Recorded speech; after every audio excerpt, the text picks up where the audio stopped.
Bienvenue dans cette nouvelle édition du QG Week-end. Voici les titres de l'actualité. Congrès extraordinaire du Rassemblement des Républicains en Côte d'Ivoire ce dimanche, l'occasion d'asseoir les fondamentaux d'un parti unifié et d'investir son candidat pour la présidentielle d'octobre 2015. Les décisions de la Commission nationale des terres et autres biens suspendues au Burundi, celle-ci avait provoqué la colère des paysans à travers le pays. Et puis le FROCA rappelle au respect de la Constitution en République du Congo. La plateforme a adressé au président Denis Sassou Nguesso un mémorandum contenant des exigences pour la bonne tenue de la présidentielle en 2016. Congrès extraordinaire du Rassemblement des Républicains en Côte d'Ivoire. Ce dimanche, des milliers de militants sont réunis pour investir le président Alassane Ouattara comme leur candidat à l'élection présidentielle d'octobre 2015. Le point dans ce reportage d'Olivier Conan, notre correspondant à Abidjan.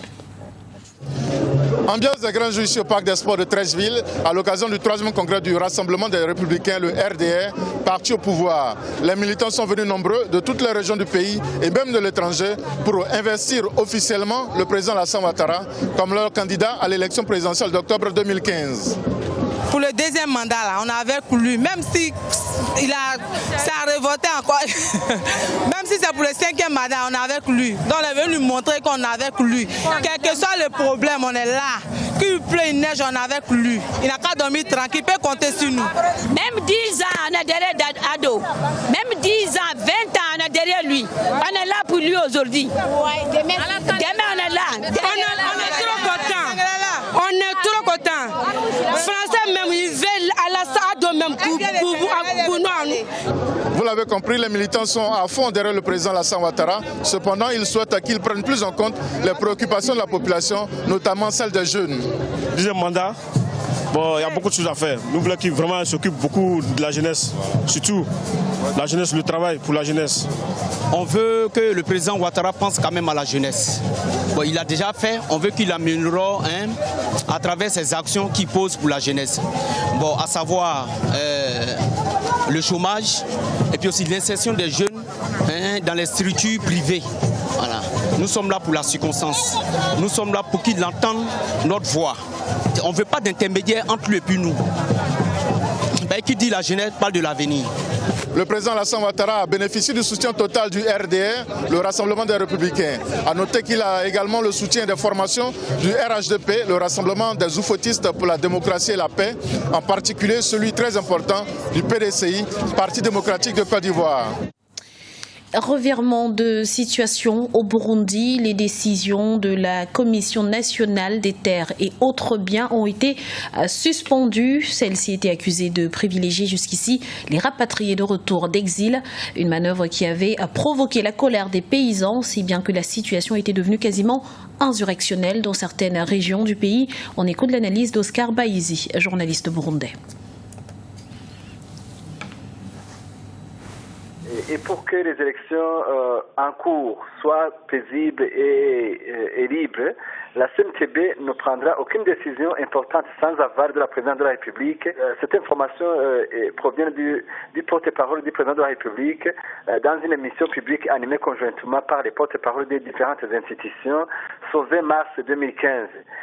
Cela veut dire que la CNTB fera seulement des enquêtes sur des plaintes nouvelles et les facilitera ou reconnaîtra les gens qui s'entendent à l'amiable durant toute cette période électorale. En fait, c'est pour éviter qu'il y ait des conflits durant cette période électorale parce qu'il faut que les élections soient paisibles et pacifiques. Dans l'actualité également, l'autorité de l'État de retour en délai en Centrafrique, Catherine Samba-Panza était en visite dans cette localité du nord du pays ce samedi. L'occasion pour la présidente de transition d'y marquer symboliquement le retour de l'État. La visite a été accueillie par des milliers d'habitants qui espèrent une amélioration de leurs conditions de vie. En effet, située dans le berceau de la Séléka, la ville de Ndélé est aujourd'hui pratiquement privée d'électricité et d'infrastructures. Au moins 50 partis, associations et personnalités politiques ont ratifié un mémorandum sur la gouvernance de l'élection présidentielle en 2016 en République du Congo. Le document a ensuite été adressé au chef de l'État, Denis Sassou Nguesso. Pour rappel, le Parti congolais du travail, parti au pouvoir, plaidait pour un changement de la Constitution en décembre 2014. Le point tout de suite avec Iparati Ndiaye. La révision de la Constitution aura-t-elle lieu au Congo? L'opposition s'organise pour le respect de la Constitution et pour l'organisation d'un scrutin présidentiel transparent.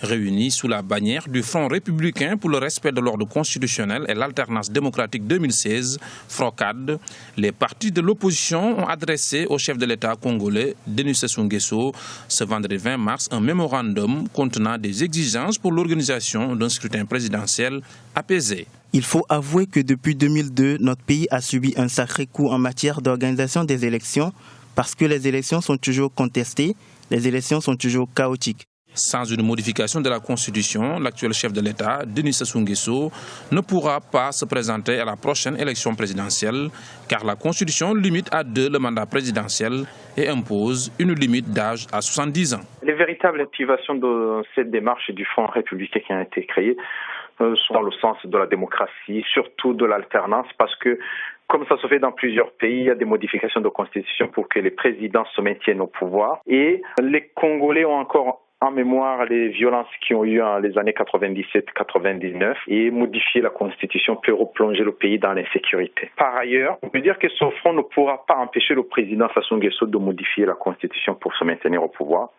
Il faudra vraiment qu'il y ait une intervention diplomatique et politique des pays comme de la communauté internationale. Sinon, on voit dans plusieurs pays, seuls les nationaux ont du mal à y arriver, à moins que ça se passe comme au Burkina Faso.